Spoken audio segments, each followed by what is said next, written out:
2월 2일 목요일 당신의 클래스를 높여드리는 아침. 상암동 클래스. 안녕하세요, 이가영입니다. 안녕하세요, 김하은입니다. 다시 추위가 강해졌습니다. 오늘 아침에 나오실 때 옷 따뜻하게 챙겨 입으셔야겠습니다.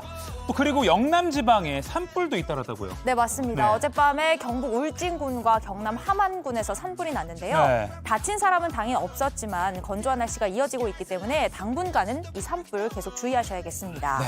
그럼 생방송 시청 인증사진 당첨자 두 분 자막으로 소개하면서 시작합니다. 아침을 활기차게 열어주는 상클. 뻔한 뉴스가 아닌 FUN. 뻔한 뉴스를 늘 잘 보고 있어요라고 해주신 페이스북 이용자 김효정님 고맙습니다. 네, 오늘도 뻔하게 아침을 열어드리겠습니다. 네. 자, 그리고 인스타그램에서 도시락보이 인증샷 올려주신 인스타그램 아이디 션앤드플라이님 감사합니다. 지금 저기서 도시락보이가 굉장히 좋아하고 있는데요. 바로 반응하고 있어요. 카메라 뒤에서. 네. 저희가 오늘도 두 분께 영화 관람권 보내드리겠습니다. 네, 오늘도 생방송 보시다가 사진을 찍어서 여러분의 페이스북이나 인스타그램에 올려주시면 됩니다. 올려주실 때 해시태그 샵 JTBC, 샵 상암동 클래스 달아주셔야 저희가 검색을 해볼 수가 있습니다. 네, 그럼 오늘도 날씨부터 들으면서 즐겁게, 뻔하게 상클 시작하겠습니다. 자, 김민지 기상캐스터. 오늘 보니까 이제 조금 있으면 입춘이 다가오더라고요. 네, 날이 좀 풀렸으면 좋겠는데 오늘 또 너무 추워요. 네, 입춘을 이틀 앞두고 다시 추위가 찾아왔습니다. 입춘까지는 아직 아침 기온이 낮아서 또 영하권의 강추위가 예상됩니다. 체감온도도 2에서 6도가량 낮겠습니다. 며칠간 날이 풀렸던 터라 더 춥게 느끼실 수 있겠습니다. 한파특보도 다시 내려졌습니다. 경기 북동부와 강원, 충북과 경북, 전북 곳곳에 한파주의보가 내려졌습니다. 바람도 강하게 불어서 서울의 아침 기온도 많이 낮아졌습니다. 서울 아침 출근길 영하 6도로 어제보다 3도가량 낮겠습니다. 하늘은 전국이 대체로 맑다가 점점 구름의 양이 많아지겠습니다. 동쪽 지역은 대기의 건조함이 오래가고 있습니다. 공기가 더 메마르면서 호남과 전남 동부에 건조특보가 확대될 가능성이 있겠습니다. 현재 서울, 대전 영하 5도, 전주 영하 4도로 어제보다 5에서 10도가량 크게 떨어져 있습니다. 한낮에는 그래도 서울 2도, 광주 6도로 영상 기온 보이겠습니다. 절기상 입춘인 토요일이 지나면 다시 추위가 조금 누그러질 전망입니다. 날씨였습니다. 네, 오늘도 TV 말고도 출근길 지하철에서 또 해외에서 네이버와 유튜브로도 상클 함께하고 계신 상클 여러분 고맙습니다. 고맙습니다. 이어서 교통 상황 알아보겠습니다. 한국도로공사 나와주세요. 네, 다시 추워진 아침이죠. 평소 목요일에 비해서 정체의 길이가 좀 긴 곳들이 있는데요. 특히 강변북로 구리 방향은 행주대교를 시작으로 한강대교까지 부분적인 정체입니다. 통과 시간 47분 정도 필요하고요. 같은 구간을 올림픽대로로 가신다면 41분 정도 걸리고 있습니다. 북부간선도로는 종암분기점 방향 정체가 구리 시계부터 원룸분기점까지 막히고요. 구리에서 판교 쪽으로 가는 수도권 제일순환선 경우에는 총 10km 정도 막히는데 특히 남양 주 일대 정체가 5km 구간입니다. 올림픽대로 김포 쪽 가신다면 잠실에서 청담대교, 다시금 한남대교 일대로 정체고요. 한남과 반포대교 사이의 평균 속도는 시속 26km 정도입니다. 한남에서 경부선 타신다면 부산 쪽은 4km 구간 막히는데 서울 쪽은 정체가 좀 깁니다. 반포 일대까지 9km 구간 힘겹고요. 분당 수서로 청담대교 방향은 복정 나들목에서 탄천 1교까지 가다서다 반복됩니다. 전자석 안전띠 잊지 마시고요. 고속도로 교통방송이었습니다.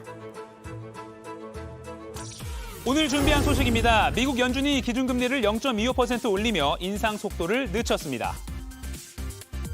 And while recent developments are encouraging, we will need substantially more evidence to be confident that inflation is on a sustained downward path.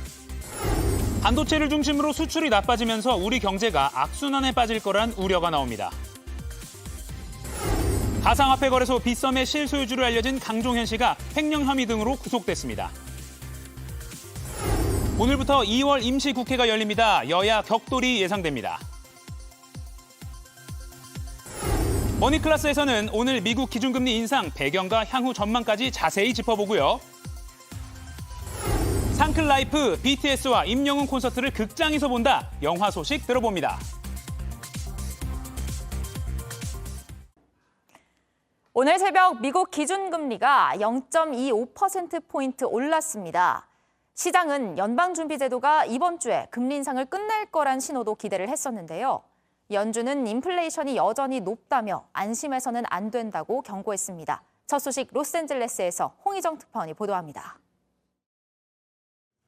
미국 연방준비제도가 올해 첫 공개시장위원회 회의에서 또 한 번 금리 인상을 단행했습니다. 이로써 미국 기준금리는 지난 2007년 10월 이후 15년여 만에 가장 높은 수준을 기록하게 됐습니다. The committee raised the target range for the federal funds rate by 25 basis points, bringing the target range to 4.5 to 4.75%. 연준은 가파른 금리 인상을 이어갔던 지난해에 비해선 인상폭을 베이비 스텝 수준으로 낮췄습니다. 하지만 여전히 인플레이션이 높아 올해 안에 기준금리를 낮추진 않을 것 같다며 선을 그었습니다. While recent developments are encouraging, we will need substantially more evidence to be confident that inflation is on a sustained downward path. 특히 노동시장이 여전히 극도로 견고하다며 잠재적 인플레이션 압력의 원천이라 지목했습니다. 임금 상승률이 떨어지고 있지만 여전히 실업자 한 사람당 1.9개의 일자리가 있을 정도로 고용시장은 뜨겁다고 했습니다. It is a good thing that the disinflation that we have seen so far has not come at the expense of a weaker labor market. 다만 일부에선 파월 의장의 이날 발언에서 금리 인상 횟수와 관련해 두어 번이란 표현을 사용해 연준의 기준금리 인상이 조만간 종료되는 것 아니냐는 해석도 나왔습니다.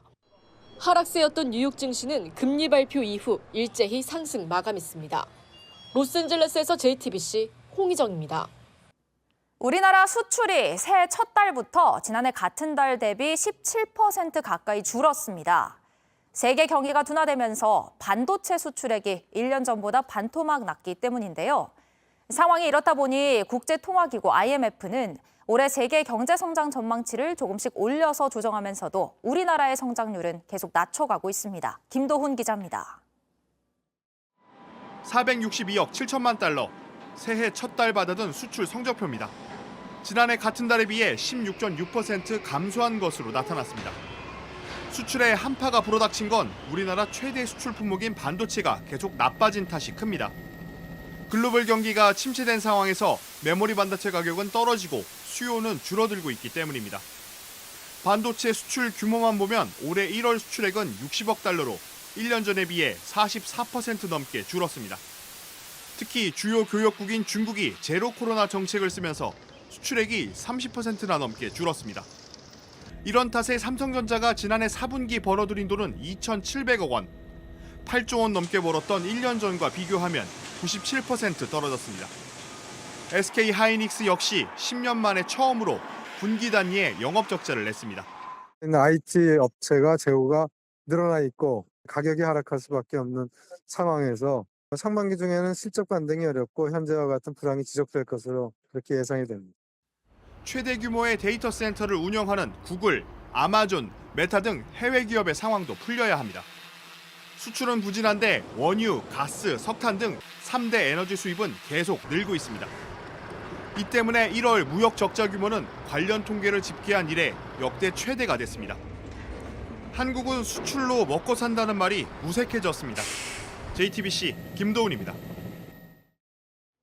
가상화폐 거래소 빗썸의 실소유주로 알려진 강종현 씨가 구속됐습니다.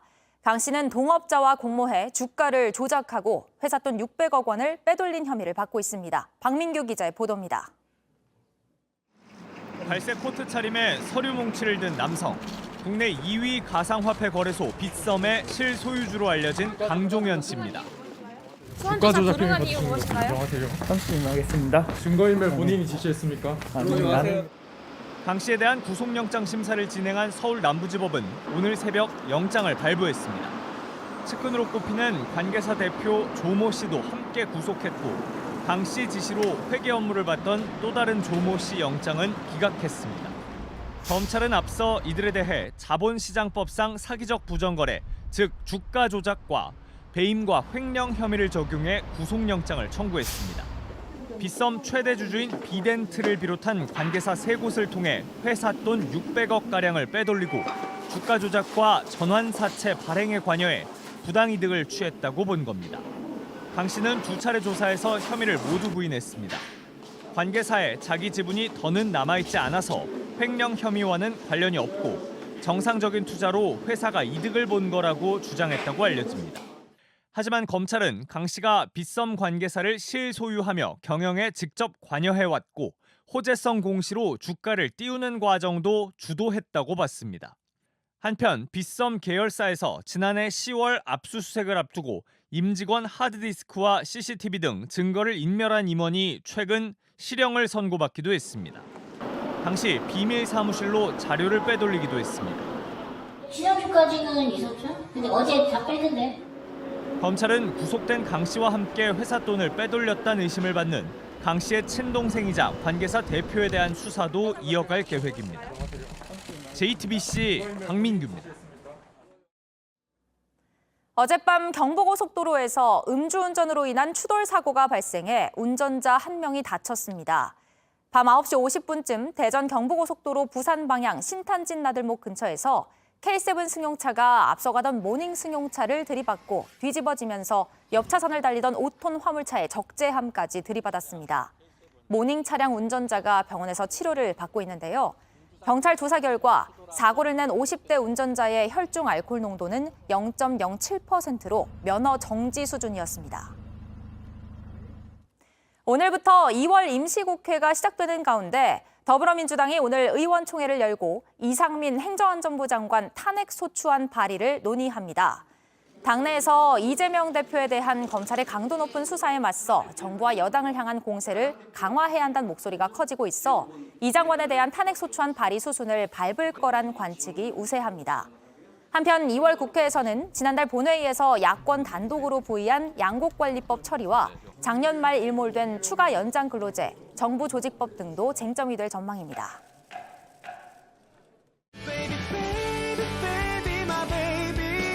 세상 누구보다 널 사랑해 모든 힘 다해 너를 불러 Hold me tight baby you're my everything 널 만나고 난 변했어 세상 누구보다 널 사랑해 모든 힘 다해 너를 불러 I'm in London, London boy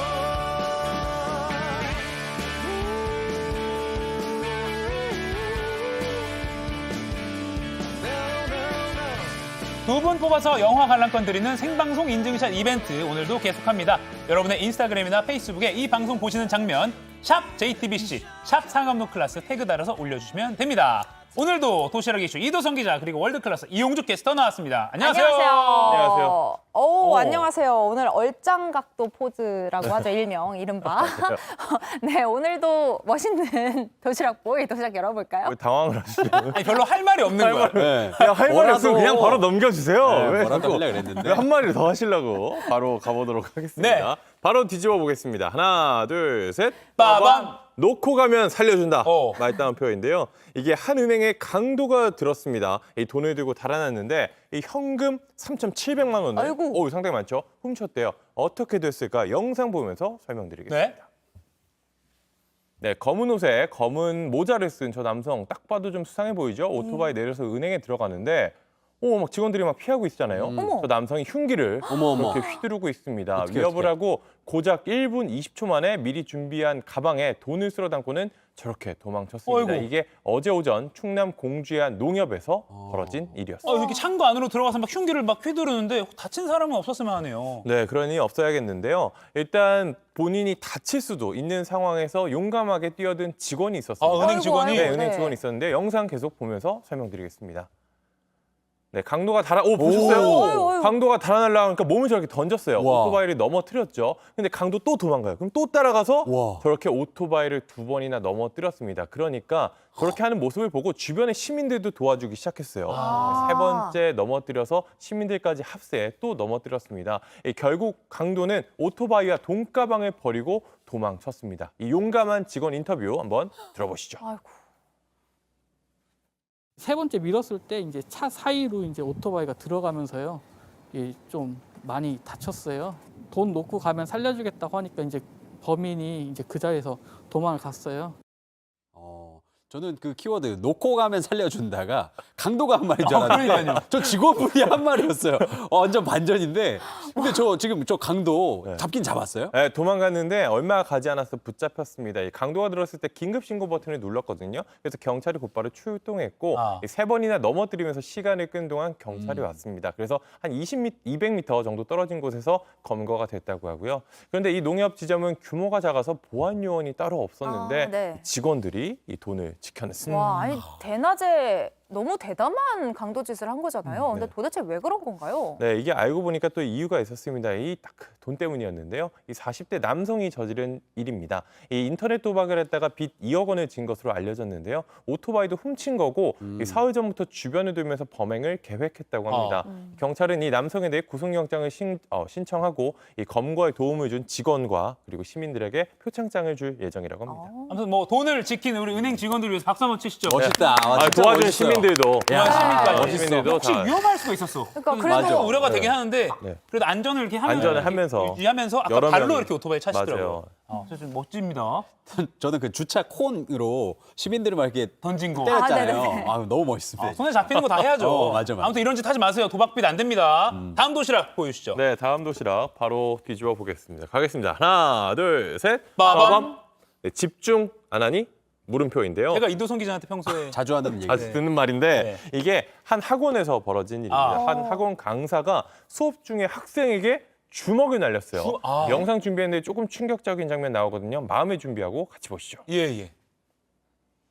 네, 한 20대 강사가 저 구석에 앉은 학생 어깨를 잡고 뭔가 말을 하는데 수업에 좀 집중해라. 왜 집중하지 않느냐. 뭐 이런 이유를 대서 이야기를 했습니다. 근데 갑자기 좀 이따가 보시면은 뭔가 저지를 것 같죠. 어머. 이어서 지금 화면이 멈췄잖아요. 아이고, 저게 아이고. 주먹으로 학생의 얼굴을 때린 모습입니다. 저희가 일부러 화면을 멈췄어요. 피해 학생은 얼굴을 양손으로 감싼 채 수업이 끝날 때까지 그 자리에서 고개를 들지 못했다고 합니다. 아니, 수업 중에 학생을 저렇게 때리면 안 되죠. 네, 보고도 믿지 못하겠는데 고작 중학생이었습니다. 조금 전에 화면이 잠깐 나오긴 했는데 맞은 이후에 멍도 시퍼렇게 들고 코피도 계속 흘렸다고 해요. 아이고. 그런데 아무런 조치 없이 수업이 이어졌다라고 합니다. 수업이 다 끝나고 나서야 피해 학생이 학원장에게 피해 사실을 알리고 치료를 받았습니다. 피해 학생 아버지 이야기 들어보시죠.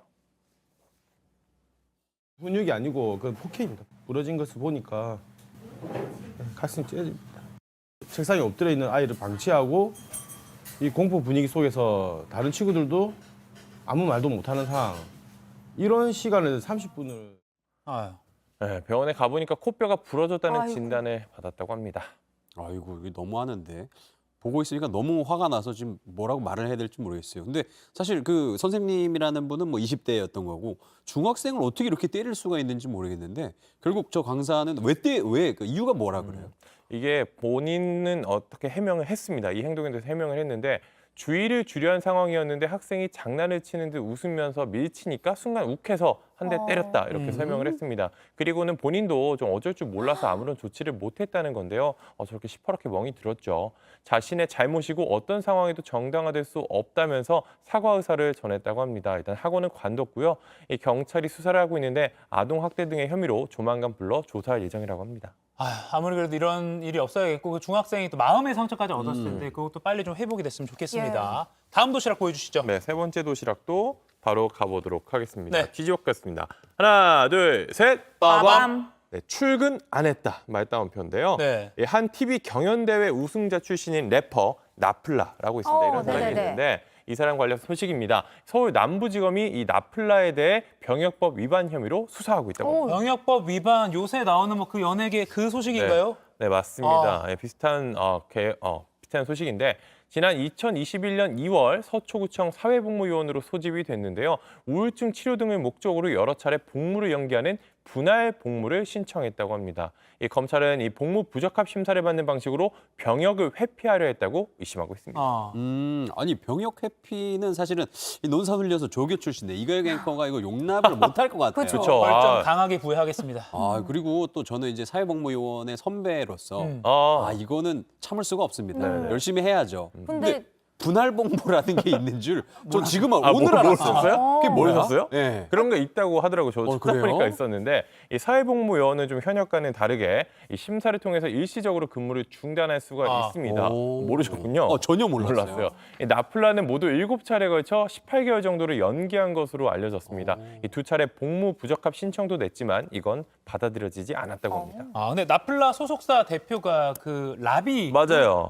이미 또 지금 의혹을 받고 있는 라비 네. 씨라고 하는데 그 병역 면탈 의혹도 받고 있잖아요. 라비 씨. 그래요? 맞습니다. 저희가 상글 2교시에서 예전에 한번 맞아요. 언급을 했었어요. 그래서 다뤘었죠. 그 라비가 맞습니다. 소속사 대표인데 이 라비는 병역 브로커를 통해 신체 등급을 낮춰서 4급 보충력 판정을 받은 혐의로 수사 선상에 올랐는데요. 네. 이 검찰은 이 과정에서 이 나플라의 혐의도 함께 포착을 했습니다. 이 브로커를 수사하는 과정에서요. 그런데 이 4급 보충력의 판정을 받는 과정에서는 일단 불법 행위는 없던 걸로 보고 있다고 합니다. 이 소속사 측은 나플라가 한 차례 조사를 받은 사실을 인정하면서도 자세한 내용은 추후에 밝히겠다고 입장을 냈습니다.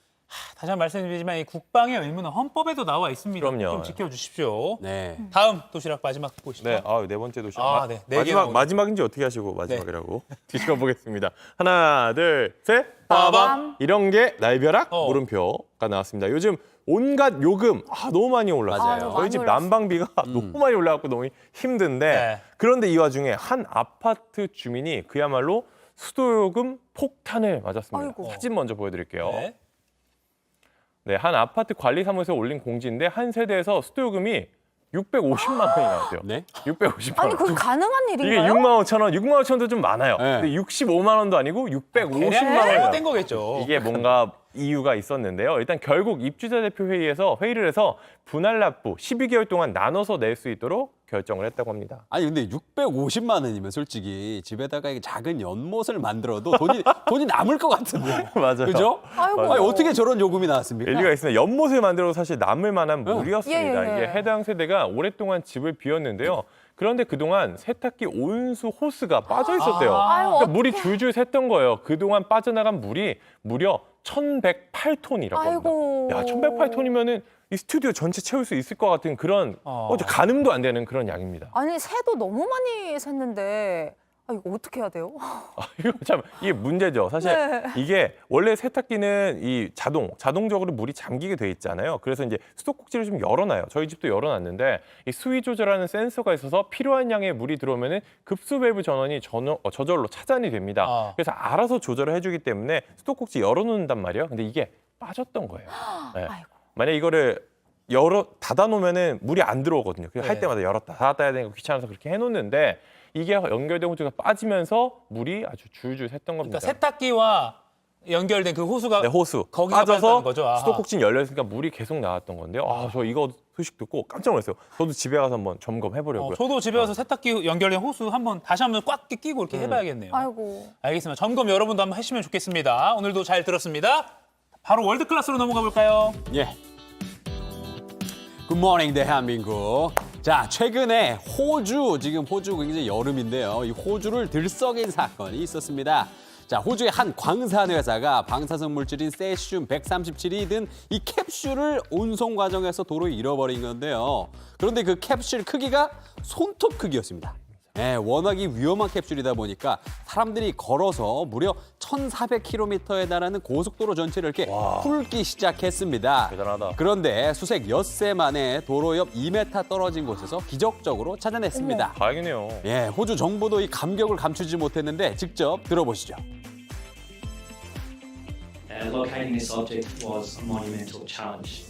The search groups have quite literally found the needle in the haystack. 네, 수색 초반만 해도 대부분 사람들이 찾는 거 불가능하다고 보고 약간 포기를 했다 그래요. 하지만 계속 찾아냈죠.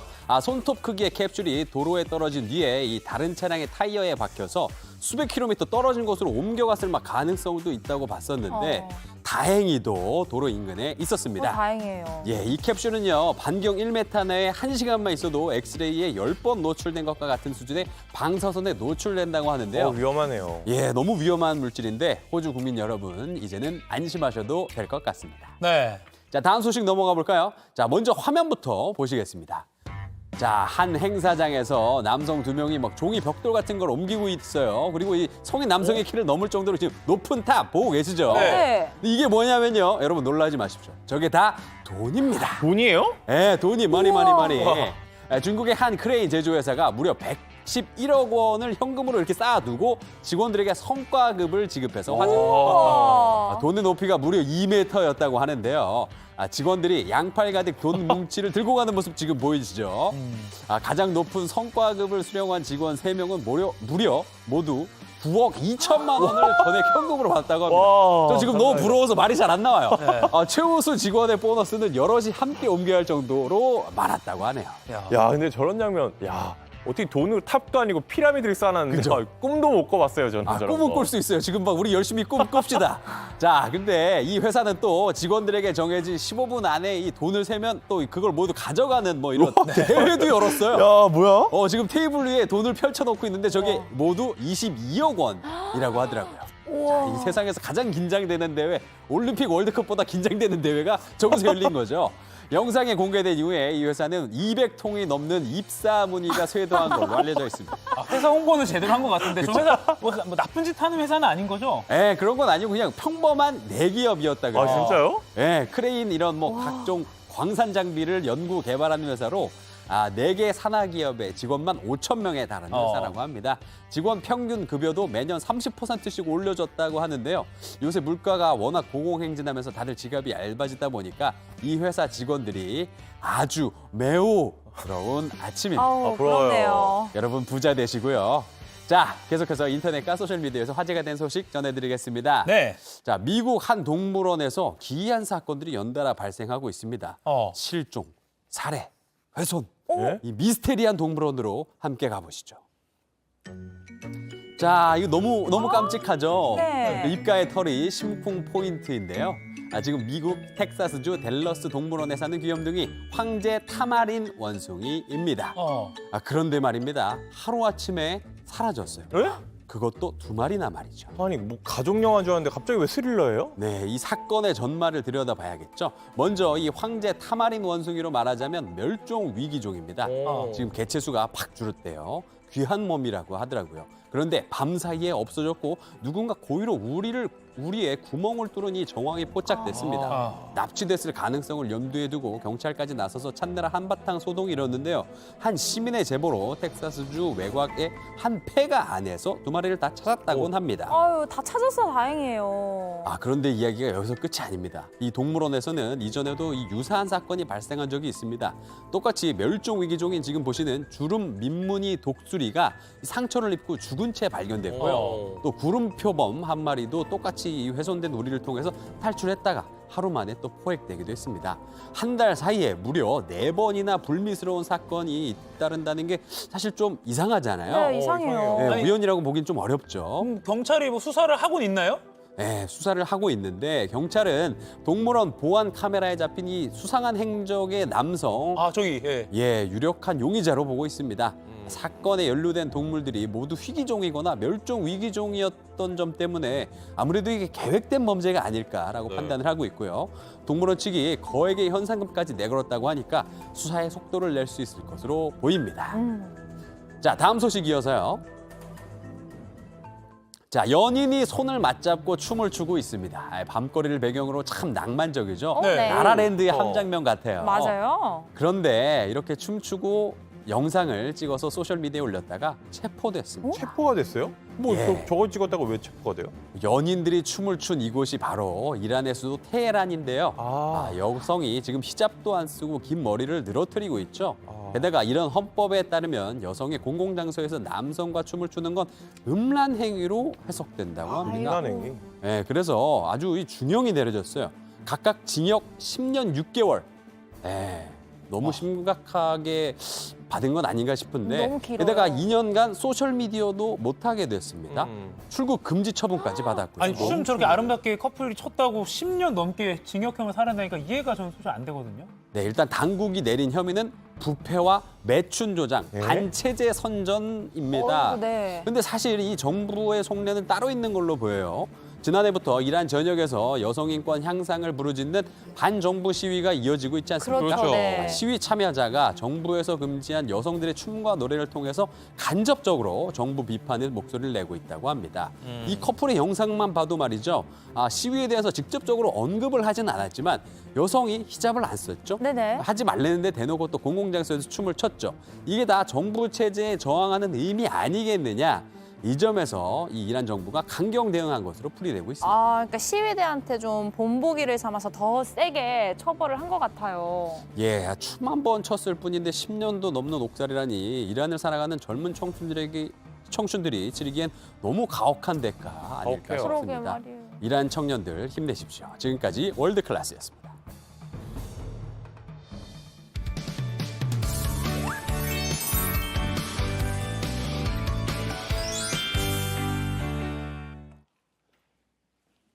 네, 지금 시각 8시 29분입니다. 저 같은 경알못, 경제를 잘 알지 못하는 사람을 위한 당장 내 돈이 되는 지식, 머니클래스. 오늘의 키워드 먼저 보시죠. 미국 금리 4.75%, 곧 금리 인상 멈추나?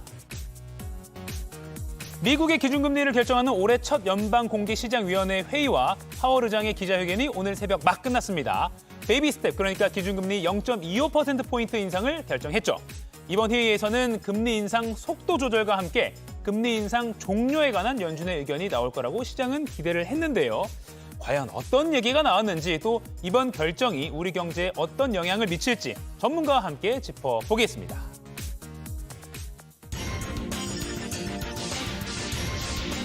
경제 맥을 짚어주는 도사님 정철진 경제평론가와 함께 오늘도 맥 한번 짚어보겠습니다. 안녕하세요. 네, 안녕하십니까.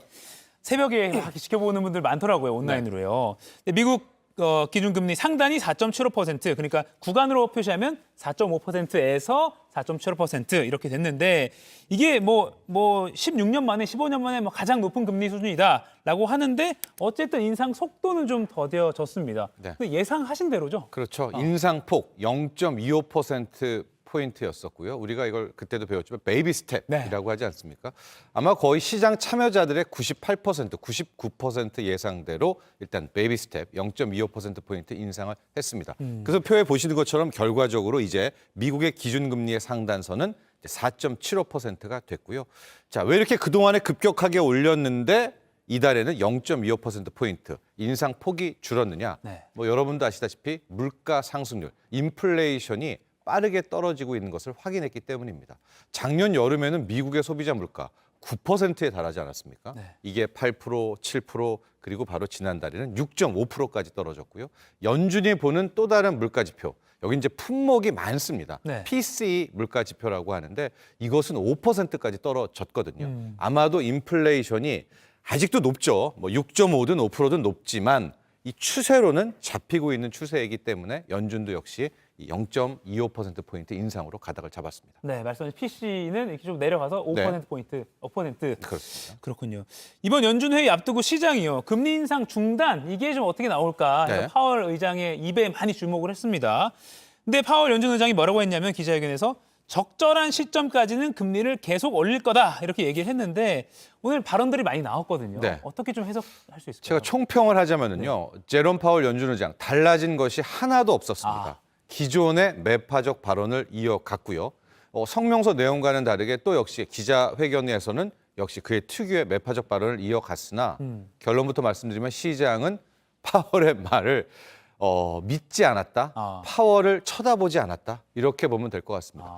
그가 했던 말도 좀 볼까요? 네. 역시 금리 인하에 대해서는 완전히 선을 그었어요.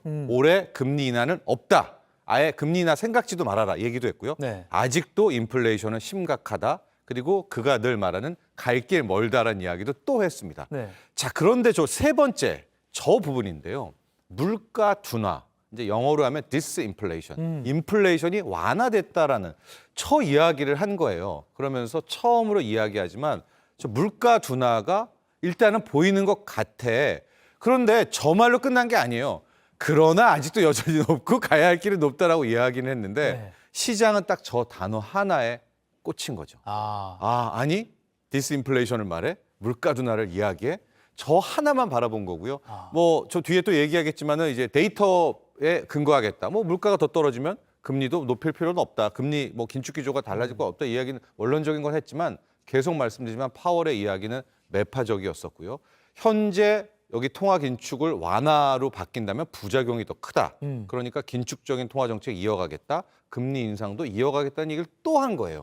그러나 앞서도 얘기했죠. 시장은 다 안 보고 저 단어 하나. 디스인플레이션. 네, 물가 둔화가 좀 나왔네. 그거 하나만 보고 랠리를 지속했습니다. 그러니까 파월 의장이 사실 쉽게 안 쓰던 단어였으니까 요 단어를 썼네? 처음 나왔어요. 라고 해서 네. 주식시장이 반응한 거군요. 그렇습니다. 알겠습니다. 아무튼 뭐 이 시기상조다라고는 말을 했는데 그러면 이제 시장에서는 멈추는 게 언제냐를 또 계속 기대하고 있었잖아요. 네. 언제 미국 기준금리 인상 멈추게 될까요? 그렇죠. 이제 인하는 없습니다. 네. 인하는 없는데 그 다음 카드는 뭐냐? 동결입니다. 네. 그 다음에 여기에서 멈춰지는 것인데 자, 이 대목에 대해서는 커플이라는 표현을 썼어요. 한 두어 번 정도 더 올리면 되지 않을까? 뭐 그런 이야기를 했는데 자, 지난달 이제 보통 3, 6, 9, 12월에는 점도표라고 해서 연준 위원들이 금리 전망을 하게 될 때가 5에서 5.25에 가장 많은 점을 찍었죠. 그래서 아마도 한 5% 위까지는 올릴 거야라는 게 시장 지배적인 의견인데 또 하나 특이한 점은 이번 기자회견 때 한 기자가 파월에게 이제 질문을 해요. 네. 만약에 물가 지표가 확연하게 떨어진다면 5% 밑에서 기준금리 인상이 끝날 수도 있느냐라고 했더니 당연하다. 근데 이것도 원론적인 이야기죠. 물가가 떨어지면 뭐 5% 밑에서도 금리 인상을 멈출 수 있는 것 아니냐라는 또 이야기를 했는데 이것도 또 시장이 좋아라 했어요. 그래서 이따가 또 표를 보겠지만 기자회견 처음 시작할 때는 또 저러네. 또 매파적 발언 하락하다가 완전히 시장이 돌변을 해서 상승 마감을 했었거든요. 저런 단어 하나하나 질문에 대한 답변 하나에 꽂혀서 시장은 좀 딴 생각을 하고 있다 이렇게 볼 수가 있겠고요. 또 하나 금리 인상이 언제 멈출까? 파월의 입도 중요하지만 시장 자체도 중요하지 않습니까? 네네. 세계적인 시장 금리를 결정할 때 우리는 그것을 10년 만기 미 국채 금리를 보지 않습니까? 네. 이건 오히려 간밤에 큰 폭으로 떨어져서요. 3.5보다도 더 떨어진 3.4%대까지 떨어졌거든요. 그러니까 파월은 앞으로 커플 정도 두어 번 정도 더 올릴 거야. 뭐 이렇게 이야기는 하고 있으나 금리 인하는 없으라고 이야기하지만 똑똑하다는 시장은 이미 이제는 긴축 못해 라고 해서 먼저 떨어지게 되는 또 이런 어떤 이례적인 현상도 함께 나왔습니다. 그러니까 파월의 인터뷰에 막 집중은 하지만 하던 말 또 하네라고 흘려 듣다가 어떤 듣고 싶은 단어가 나오면 확 몰리는. 저거네 하고 주식은 날아가고 채권 금리는 떨어지고 채권 가격은 오르고. 그러니까 실은 시장은 완전히 다르게 움직였다. 이렇게 보시면 될 것 같습니다. 이제 아직 금리 인상 멈춘다는 시점은 뭐 아직 시기상조일 수 있지만 어쨌든 멈춘다는 것은 미국 경제가 좀 침체 우려가 커진다라고 볼 수 있는 거잖아요. 그래서 미국 경제 전망을 하는 걸 보면 한 두 가지 정도로 갈리는 것 같은데 이미 좀 경기 침체가 임박한 시점이다라고 보는 쪽이 있는가 하면 아니 지표가 이렇게 탄탄한데 침체 되더라도 우리 연착륙할 것이다. 그렇게 침체 급격하게 안 될 것이다. 이렇게 갈리는 것 같은데 좀 어떻게 전망하세요? 그렇습니다. 어제 지난해 우리가 이야기를 했을 때 세계 지금 10곳 중에 10곳이 올 한 해 2023년 경기 침체를 말하고 뭐 전문가 100명 중에 98명, 99명이 강력한 경기 침체를 이야기를 한다. 그런데 항상 시장을 보면 10명 중 99%가 이야기하는 그 방향으로는 잘 안 가더라. 뭐 그런 얘기도 살짝 전해드렸었는데요. 자, 연초부터 조금 이상한 조짐이 나옵니다. 일단은 경기 호황이란 얘기는 아니에요. 근데 굉장히 나쁠 것으로 예상했잖아요. 경기 침체, 경기가 무너지고 경기가 완전히 망칠 거야 한데 스물스물 연착륙에 대한 이야기가 나와요. 그러니까 나쁘기는 나쁘되 이 정도 어디에서 충격이 완화된 채로 그냥 뭐 해결될 수 있지 않을까라는 그러니까 경기 연착륙이라는 새로운 의견이 물론 아직은 뭐 이게 다수설은 아닙니다. 조금씩 부각되고 있고요. 여기에 또 불을 당긴 것이 어제 나왔던 IMF의 세계 경제 전망입니다. 왜냐하면 세계 경제 성장률 전망치를 상향 조정을 했거든요. 물론 우리나라만 하향 조정을 했지만 미국, 유럽, 중국은 5%까지 또 상향 조정을 했습니다. 아마 이렇게 되니까 생각만큼 이게 충격은 아닌가라고 해서 경기 침체냐 경기 연착륙이냐에 대한 새로운 논쟁이 이 확인이겠죠. 논쟁이라기보다는 이것이 상반기 내내 지속될 것이 아닌가라고 볼 수가 있겠고요. 제롬 파월 연준 의장도 좋은 이야기 중에 하나는 그런 얘기를 했어요. 뭐 미국 경제는 뭐 이런 식의 뭐 있지만은 고용도 나름 탄탄하고 네. 충분히 이런 위기를 뭐 극복할 수 있을 거. 원론적인 이야기이긴 하지만 네. 또 연장직에 대한 이야기도 했기 때문에 앞으로 새로운 화두는 경기가 나쁘되 생각만큼 나쁘지 않을 건가 여기에 대한 확인 작업들은 지속될 수 있을 것 같습니다. 이미 나쁘다는 걸 먼저 얘기를 너무 많이 들어서 다 알고 있죠. 네. 생각만큼 아닐 수 있다는 그 기대감이 나오는 거군요. 그렇습니다. 알겠습니다. 아까 잠깐 말씀하셨지만 3시간 전쯤에 마감된 이게 미국 증시는 상승으로 마감했습니다. 네. 파월 의장이 이런 말을 했어? 하면서 그 부분을 이렇게 딱 취사 선택을 한 것 같긴 한데 우리 투자자들도 아까 막 유튜브로 막 해석하는 방송 같은 거 엄청 지켜보고 하더라고요. 우리 증시는 당분간 어떻게 됐어요? 일단 하루 동안에 S&P 500의 추이를 보겠습니다. 네네. 간밤에 어떤 일이 벌어졌냐면 일단은 또 매파적 발언을 할 거야라고 해서 나빴었어요. 네. 하락한 채로 하고 이제 0.25%포인트 발표하니까 오케이. 그러다가 기자회견이 시작하는 처음에는 완전히 더 떨어집니다. 또 시작인가? 그런데 가만히 있다가 이제 디스인플레이션 처음으로 말하네 물가 둔화 얘기하면서부터 랠리를 그냥 쳐서 결과적으로 1%, 특히 나스닥은 2% 기술주들의 상승이 이제 눈에 들어왔었거든요. 네. 아마 이런 흐름들을 보면 시장은 달리고 싶어 하는 것 같아요. 이 돈들은 한 번 더 머니 게임을 펼치고 싶지 않을까라는 그런 생각을 해보고 오늘 우리 장이 굉장히 궁금할 건 아니겠습니까? 근데 현재로서는 달러도 굉장히 꺾였거든요. 반면에 약세. 여기에 국채 금리도 3.4%까지 떨어졌을 것을 보면 외국인들이 최근에 순매수를 잠깐 깨졌지만 또 한 번 이어갈 것으로 보여지고 있거든요. 그래서 당분간은 이제 외국인 투자자들, 이 외국인 자금이 얼마나 많이 강력하게 들어와서 시장을 끌어올리느냐 여기를 주목하시면 될 것 같습니다. 알겠습니다. 오늘 새벽에 연준이 발표하고 기자회견했습니다. 따끈따끈한 소식을 우리 정철진 경제평론가께서 자세히 알기 쉽게 짚어주셨습니다. 고맙습니다. 감사합니다.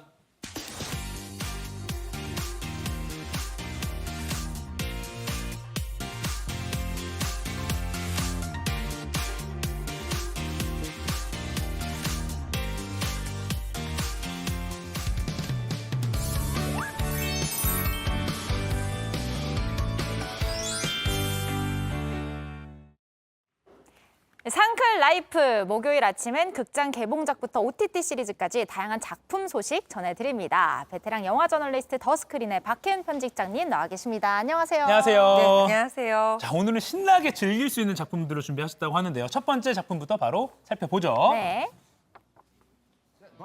안녕하세요, 방탄소년단입니다. 지난 10월 부산을 와우. 아주 네. 뜨겁게 달궜던 바로 BTS 이분들입니다. Yet Come in 부산 공연이 실황 영화로 전 세계 극장에서 개봉하게 됐네요. 실화냐? 너무너무 BTS. 반갑고 너무너무 그렇죠. 멋있는 얼굴들입니다. 네. 극장에서 BTS 공연을 볼 수 있다는. 네, 요새 그래요? 극장에서 콘서트를 즐기시는 관객들은 굉장히 늘어나고 있는데 이 공연 혹은 이 영화 많은 분들 기다리셨을 것 같아요. 그야말로 팬들의 함성과 함께 진짜 부산에서 펼쳐졌던 대규모 공연을 이번에 극장에서 만나실 수가 있는데요. 그야말로 생생한 무대 위의 열기뿐만 아니라 이들이 이 공연을 만들기 위해서 무대 아래서 어떤 땀을 흘렸는지 또 같이 만나보실 수 있고요. 요즘에는 이렇게 공연 실황을 극장에서 상영하면서 영상 퀄리티에도 굉장히 크게 신경을 써요. 시네마틱 카메라들을 여러 대를 동원해서 다양한 각도에서 그러니까 무대를 봤을 때는 또 보지 못했던 다른 영상들을 다시 극장에서 보실 수 있게 하는 방탄소년단 Yet to Come in Cinema입니다. 그러면 근접샷 같은 것도 있나요? 있죠. 와. 예. 그러니까 콘서트 멀리서 볼 수밖에 없잖아요. 네. 근데 이렇게 영화 무대 위에서 카메라에 찍은 거 이런 것도 볼 수 있는 그렇죠. 재미가 있는 거군요. 또 일상의 모습도 볼 수 있고 너무 좋아요. 저희 상클도 매일 BTS 음악으로 오프닝을 하는데 다이너마이트. 큰 스크린으로 만나볼 수 있는 이번 무대 영상 잠깐 좀 준비가 돼 있죠? 직접 네. 보시죠.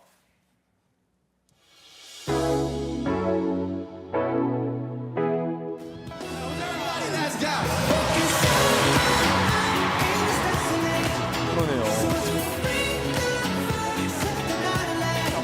지금 보시는 것처럼 단순히 화면이 앞면에만 있는 게 아니라 앞, 좌우 모두 스크린에서 보실 수 있는 3면 스크린으로 보실 수 있다는 것도 특징이에요.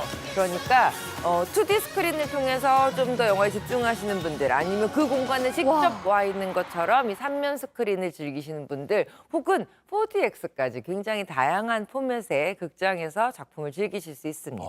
음명도 그렇고 방금 되게 입체감 있게 보이지 않았어요? 네, 그러니까요.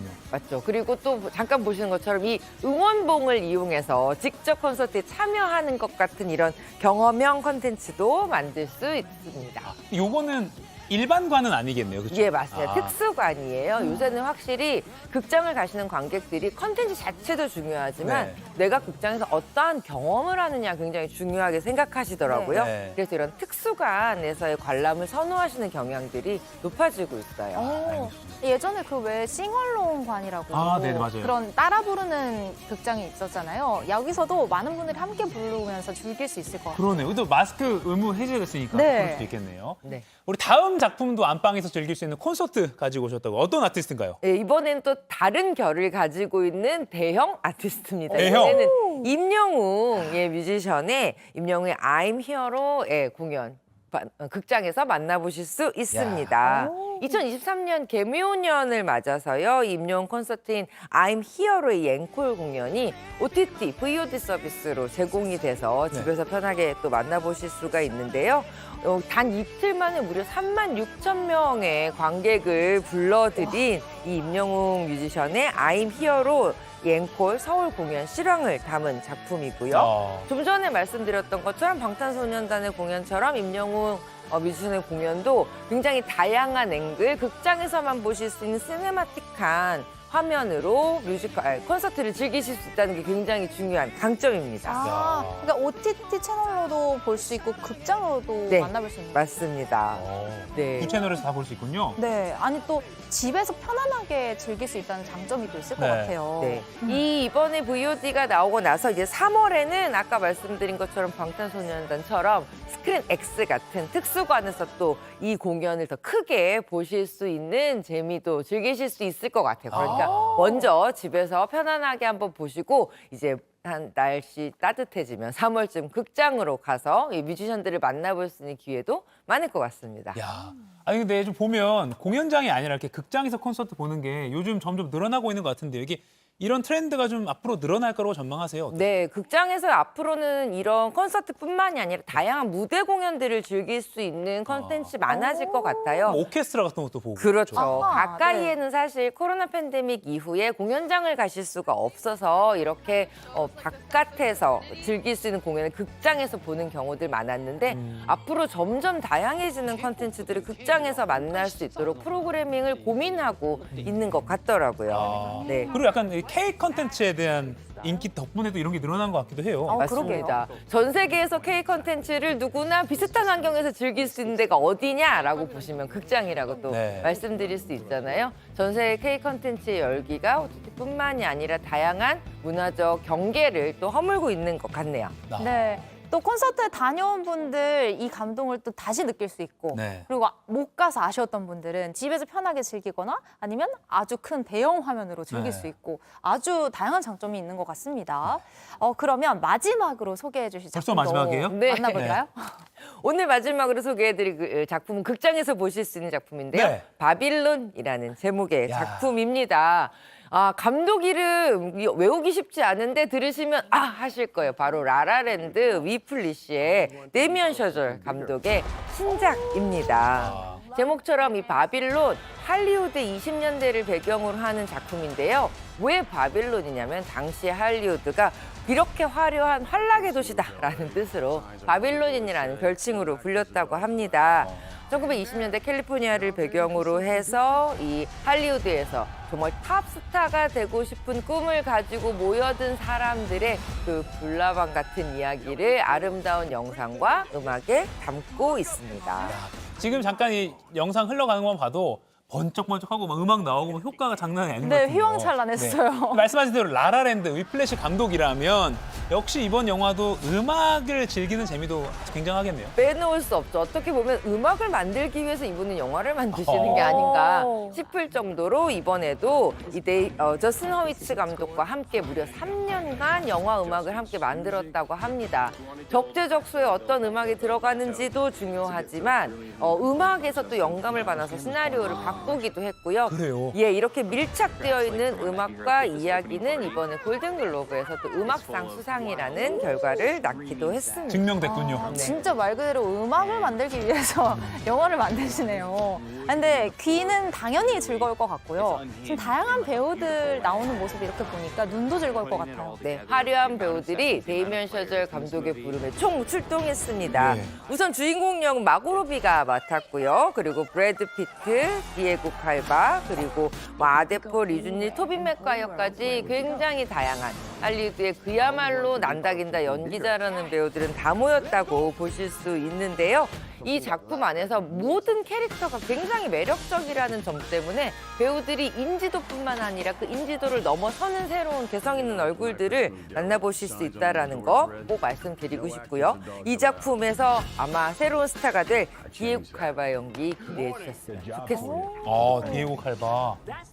이 바빌론 영화 아까 말씀하신 대로 아까 막 음악 오케스트라 같은 거 하는 그 자료 영상이 나왔는데 음악 즐기러 가려면 또 일반관보다는 약간 음향이 약간 비싸긴 하지만 네. 그런 데 가서 보는 것도 좀 좋겠네요. 요새는 특수관을 아예 처음부터 노리고 가시는 관객분들도 많고요. 한 번 즐기더라도 제대로 경험하겠다라고 하시는 관객분들이 많아서 특수관 이용자들은 점점 늘어날 전망이에요. 오늘은 진짜 소개해주신 그런 콘서트 영화도 그렇고 다 좀 특수관을 이용하는 게 좋을 것 같다는 생각이 들어요.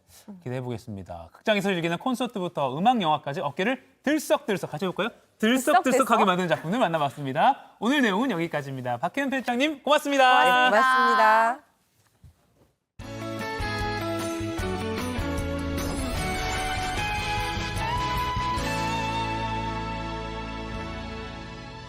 공기가 많이 차가워졌습니다. 이틀 앞으로 다가온 입춘을 시샘하는 추위에 날이 다시 추워졌는데요. 오늘 아침 또 영하권의 강추위가 예상됩니다. 한파특보도 다시 내려졌습니다. 경기 북동부와 강원, 충북과 전북, 경북 곳곳에 한파주의보가 내려졌습니다. 바람도 강해서 체감온도는 2에서 6도가량 낮겠습니다. 며칠간 날이 풀렸던 터라 더 춥게 느끼실 수 있습니다. 옷차림 신경 써주시기 바랍니다. 오늘 하늘은 전국이 대체로 맑다가 점점 구름의 양이 많아지겠습니다. 동쪽 지역은 여전히 대기가 건조합니다. 대기가 더 메마르면서 호남과 전남 동부는 건조특보가 확대될 가능성이 있겠습니다. 자세한 현재 기온 보시면 서울, 대전 영하 5도, 전주 영하 4도로 대부분 지역이 영하권에 머물고 있습니다. 낮 기온은 그래도 서울 2도, 광주 6도, 부산 9도까지 오르겠습니다. 이번 주는 전국이 대체로 맑겠습니다. 절기상 입춘인 토요일이 지나면 다시 추위가 조금 누그러질 전망입니다. 날씨였습니다. 5만 년 만에 지구를 찾아온 손님이 있다고 합니다. 네, 바로 흰색 꼬리를 지닌 녹색 혜성 C202223이라는 이름의 혜성인데요. 사진 한번 보여주시죠. 너무 선명하고 예쁩니다. 지금으로부터 무려 5만 년 전에, 그러니까 마지막 빙하기 때 발견이 됐던 혜성인데 오늘 새벽 한 3시쯤에 지구랑 가장 가까운 거리를 지나갔다고 해요. 얼마나 가까웠냐면 빛공해가 없는 곳에서는 이렇게 맨눈으로 확인할 수 있을 정도였거든요. 2월 하순까지는 천문대 망원경으로 관측을 할 수 있다고 하는데 수백만 년 후에나 다시 지구를 찾을 예정이라서요. 혹시 놓치고 싶지 않으신, 수백만 년 뒤까지 살아있을 수 있으면 우리가 지금 놓쳐도 되는데 이거 놓치고 싶지 않으신 분은 보러 가셔도 좋을 것 같습니다. 네, 보통 꿈에 혜성이나 별똥별, 유성이 나오면 길몽이라고 하죠. 연초에 느낌이 좀 좋습니다. 복권을 사도 될 것 같기도 하고요. 네, 앞으로 우리 상크리 여러분께도 좋은 일들 많이 생기길 바라면서 오늘 상암노 클래스 여기서 마치겠습니다. 여러분, 오늘도 상크라세요! 들썩들썩.